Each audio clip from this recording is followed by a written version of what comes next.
Bonjour et bienvenue sur la Fred Zone pour un petit test produit qui va vous permettre de découvrir le Nikon V1. Donc comme vous le savez sans doute déjà, c'est l'année dernière que Nikon a lancé sa nouvelle gamme d'hybrides, les Nikon 1. Et on trouve dans cette gamme deux appareils, le J1 qui est utilisé pour tourner cette vidéo et le V1 qui se destine, disons, aux photographes plutôt éclairés, dirons-nous. Donc en façade, on va trouver pas mal de choses, à commencer par le logo de la firme ainsi que le logo de la gamme. Ici, nous allons avoir donc l'illuminateur d'assistance autofocus, qui est aussi le témoin du retardateur et le témoin de correcteur des yeux rouges, donc il fait un petit peu tout. Là et là, nous avons deux grilles. Donc ici, ce sont tout simplement les entrées micro. On va également trouver à cet endroit-là un bouton qui va vous permettre de retirer l'objectif. Donc ça c'est quand même assez pratique. Ensuite, ici nous avons également le récepteur infrarouge qui vous permettra de commander votre Nikon V1 avec une télécommande. Et c'est à peu près tout pour la façade. Au-dessus, on va encore trouver pas mal de choses. Ici, dissimulé par un petit cache, nous avons une griffe sur laquelle nous pourrons brancher un flash ou bien un micro externe. À cet endroit-là, nous avons le bouton de mise sous tension de l'appareil. Ce bouton-là va faire office de déclencheur pour la photo. Ce bouton-là va faire office de déclencheur pour la vidéo. Donc comme vous le voyez, ils sont quand même placés à proximité l'un de l'autre, ce qui peut être une source d'erreur évidemment. Maintenant, leur présence n'est pas anodine, puisqu'en fait le Nikon V1, tout comme le J1, permet de prendre des photos en mode vidéo, donc ça c'est quand même assez pratique. Ensuite, nous avons là le haut-parleur de l'appareil, et c'est à peu près tout pour le dessus. Donc, je vais remettre juste le petit cache, voilà. Sur le côté gauche, nous avons une languette en plastique, donc je vais la retirer, qui dissimule le port micro USB, la sortie HDMI et aussi un autre port qui va vous permettre de brancher un microphone externe. Donc ça peut être assez pratique quand vous faites des reportages, ce genre de choses. Ensuite, donc finalement tout va se passer au dos de l'appareil. Donc ça c'est mon chat qui va se pousser, merci. Donc tout va se passer au dos de l'appareil. Alors là on a pas mal de choses à dire. Ici nous allons avoir un bouton de fonction qui va vous permettre d'accéder à des options suivant le mode choisi. Là nous avons un autre bouton qui va servir à zoomer sur vos photos mais aussi à effectuer certains réglages manuels. Là nous avons la molette permettant de sélectionner les modes. Donc très concrètement, nous avons 4 modes proposés, tout comme le J1, on va retrouver ici la vidéo. Là, ça va être la photo. Ça, normalement, ça va être le sélecteur de photos optimisé. Alors à quoi ça sert le sélecteur de photos optimisé? Quand vous allez shooter, l'appareil va enregistrer une vingtaine de photos en mode rafale. Sur ces 20 photos, il va en sélectionner 5 qu'il va considérer comme étant les plus réussies, et sur ces 5, il va en sélectionner une qui est censée être la plus réussie de toutes. Donc l'objectif de ce mode concrètement, c'est de permettre à des gens qui ne sont pas toujours très bons en photo, de prendre des clichés, de ne pas les rater. Et enfin là-haut, nous avons le mode instant animé. Alors le mode instant animé, c'est aussi un peu un mode gadget, dans le sens où il va vous permettre d'enregistrer une vidéo d'1 seconde, et donc de faire une animation sur une de vos photos, en sélectionnant une petite bande son et tout le tralala habituel. Donc ça c'est encore mon chat qui se pointe, super. Donc s'il pouvait descendre, voilà, et rester par terre, ce serait formidable. Que dire d'autre? Là on a une série de 4 boutons, donc là encore ça va vous permettre d'accéder à des options, ça va vous permettre donc de lire les photos ou vidéos enregistrées, d'accéder au menu, de supprimer des photos ou des vidéos enregistrées.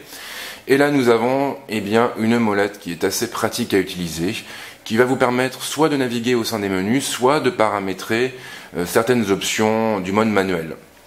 Ensuite, nous avons 5 boutons, le bouton OK au centre, un bouton là-haut et en bas pour gérer l'autofocus. Ça va être pour le retardateur, et l'autre bouton, ça va être tout simplement Pourquoi? Bonne question, je ne m'en rappelle plus, je crois que c'est pour régler la balance des blancs. Voilà, au-dessous de l'appareil, on retrouve le pas de vis qui va vous permettre de le visser sur un trépied, et ici une trappe, donc qui dissimule, eh bien, tout simplement la batterie et la carte SD. Alors par rapport à la batterie, elle est plus grosse que sur le J1, donc elle offre une meilleure autonomie forcément. C'est une batterie de 1900 mAh, donc normalement avec ça vous devriez pouvoir être assez tranquille. Alors on va retirer. Au niveau du clapet, donc quand même ce qu'il faut signaler, c'est sa proximité avec le pas de vis. Ce qui fait que lorsque votre appareil sera vissé sur un trépied, eh bien vous ne pourrez pas changer de carte SD facilement, et ça c'est quand même un petit handicap, dirons-nous, parce que il arrive parfois qu'on ait besoin de changer de carte SD en cours de route. Là il faudra tout démonter et repasser après par le revissage pour pouvoir continuer à prendre des photos. Alors ensuite, on va s'intéresser un petit peu au menu, assez rapidement. Ah oui, quand même, j'allais l'oublier, mais le V1, eh bien il intègre un viseur électronique, donc ça c'est quand même assez cool. On l'a pas sur le J1, donc si vous êtes habitué du réflexe, c'est vrai que le viseur c'est quand même un plus non négligeable, d'autant plus qu'il intègre bien évidemment un détecteur de proximité qui éteint tout simplement l'écran lorsqu'on approche son œil du viseur. Par rapport au menu, donc le menu est quand même assez bien conçu. Alors je sais que Nikon est pas mal décrié pour ça, et j'étais assez surpris quand même de voir que ce menu était assez intuitif. En revanche, il y a des petits détails qui me gênent énormément. On va en parler bien sûr tout de suite. Alors au niveau du premier menu, donc le premier menu va vous permettre de gérer quelques paramètres au niveau des images. Vous allez pouvoir les redimensionner, les protéger, les rotationner. On va pouvoir activer le daylighting aussi. On va pouvoir éditer la vidéo si besoin est. Au niveau du second menu, donc c'est vraiment là-dessus qu'on va quasiment tout trouver au niveau des prises de vue. Donc on va pouvoir notamment choisir le mode d'exposition. Et là, tenez-vous bien, c'est ici qu'on va trouver tous les modes manuels, comme le mode auto programmé, le mode auto à priorité vitesse, le mode auto à priorité ouverture, ou le mode manuel pur et dur. Ça c'est pour les photographes éclairés et qui comprennent de la vitesse et de l'ouverture. Alors ce qui est un petit peu gênant, effectivement, c'est que l'on doit absolument passer par le menu pour accéder à ces modes. En ce qui me concerne, j'aurais préféré les trouver bien sûr sur la molette de sélection des modes. Donc ça c'est de mon point de vue l'un des gros handicaps du Nikon V1 et aussi bien sûr du J1. On va également ici pouvoir trouver le mode de mesure, donc ça varie d'un mode en fait à un autre. Normalement, voilà, si je le mets en mode photo, je vais pouvoir du coup changer le mode de mesure. Ici, je vais avoir la balance des blancs, donc là encore, la balance des blancs n'est pas toujours accessible. C'est un petit peu embêtant aussi quand même, parce que ça fait partie des réglages qu'on aimerait trouver directement sur les boutons de l'appareil. On va aussi, là encore, pouvoir trouver la sensibilité, donc régler l'ISO. Bon pour nos photos, c'est encore assez handicapant puisque on aurait bien aimé là encore pouvoir trouver un bouton quelque part ici pour pouvoir gérer la sensibilité directement sans avoir à passer par le menu. Et puis on va trouver d'autres modes qui sont plus ou moins intéressants. On va avoir la réduction du bruit notamment qui peut être intéressante dans certains cas. On va aussi trouver l'option audio pour les vidéos. Donc là, on va pouvoir choisir la source et choisir notamment la sensibilité. On pourra également désactiver le microphone si besoin est.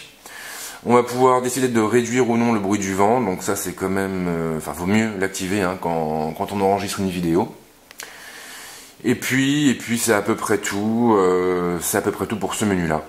Ensuite, au niveau de la clé à molette, on va pouvoir initialiser les options de l'appareil, forcément. On va pouvoir lui demander d'activer le déclencheur même en cas d'absence de carte SIM. Par défaut c'est désactivé et c'est quand même pas mal que ça le soit. On va pouvoir également gérer l'affichage ou non de l'écran d'accueil, choisir la luminosité des affichages, afficher ou non le quadrillage. Donc ça, le quadrillage, là encore, vaut mieux l'activer quand même pour pouvoir, disons, avoir une idée plus précise de nos compositions. On va pouvoir régler le son. On va pouvoir régler l'extinction automatique, choisir la durée de la télécommande, jouer aussi avec les modes d'exposition et d'autofocus, Alors, c'est quoi ce mode d'exposition lié à l'autofocus? En fait, par défaut, l'autofocus va s'appuyer sur l'exposition de la photo pour faire le focus, quoi. Donc là, on peut choisir soit de partir sur l'exposition seule, soit partir sur le couple expo-autofocus, soit partir sur l'autofocus uniquement. On va également avoir ici des options pour la sortie vidéo. Voilà, on pourra passer en NTSC ou en PAL. On pourra choisir de contrôler l'appareil par HDMI. Choisir ensuite la réduction du scintillement et puis pas mal d'autres options comme la réinitialisation des numéros de fichiers, fuseau horaire, la date, la langue et ainsi de suite. Donc au final, ce qu'on peut dire de cet appareil, c'est qu'il est pas mauvais bien sûr, il est même plutôt bon. Bon, j'en parlerai davantage dans mon article, mais c'est vrai qu'au niveau des prises de vue, la qualité est au rendez-vous. En revanche, son gros défaut, c'est vraiment au niveau de tous les modes manuels, la nécessité de passer par le menu pour pouvoir y accéder, c'est quand même très très handicapant. D'autant plus que le V1 à la base est censé être un appareil un peu plus pro que le J1 et on aurait aimé pouvoir retrouver ces modes sur la roue de sélection. Bon, c'est pas le cas, pareil pour l'ISO, ça manque aussi pas mal quand même. Pour le reste, c'est une assez bonne surprise. J'avoue que j'ai été assez bluffé notamment par les capacités en vidéo de l'appareil. Ma vidéo sur le J1 a été tournée avec le V1 et c'est vrai que la qualité est quand même pas mauvaise du tout. Après voilà, c'est un hybride finalement qui s'adresse plus au grand public. Et ça on le devine, on s'en rend compte aisément grâce au mode instant animé et au mode sélecteur de photos optimisé. On sent bien que Nikon a voulu vraiment rassurer le photographe amateur, le photographe néophyte. Et on sent aussi que Nikon a voulu se dissocier de sa gamme de réflexes qui s'adresse plus aux professionnels. Maintenant, est-ce que c'est un choix judicieux? Je ne suis pas certain, puisqu'on trouve maintenant beaucoup de photographes avertis qui utilisent des hybrides. Pourquoi? Pour leur faible encombrement d'une part, et aussi par le fait qu'un hybride aujourd'hui peut rivaliser d'une certaine manière avec un réflexe. Alors peut-être pas sur des photos ultra pro avec grand tirage, mais bon, ils s'en sortent quand même pas mal. Et c'est vrai que là-dessus, je pense que Nikon aurait peut-être mieux fait de brosser justement les photographes professionnels dans le sens du poil. On a beaucoup de pros maintenant qui ont un réflexe et un hybride. Et bon, c'est vrai que là, du coup, je pense que les photographes pros, j'en fais pas partie, mais les photographes pros, je pense qu'ils n'y trouveront pas forcément leur compte. Donc voilà pour cette présentation du J1. Pour toutes les autres infos, c'est directement dans l'article. Voilà, je vous dis à très très vite sur la Fred Zone.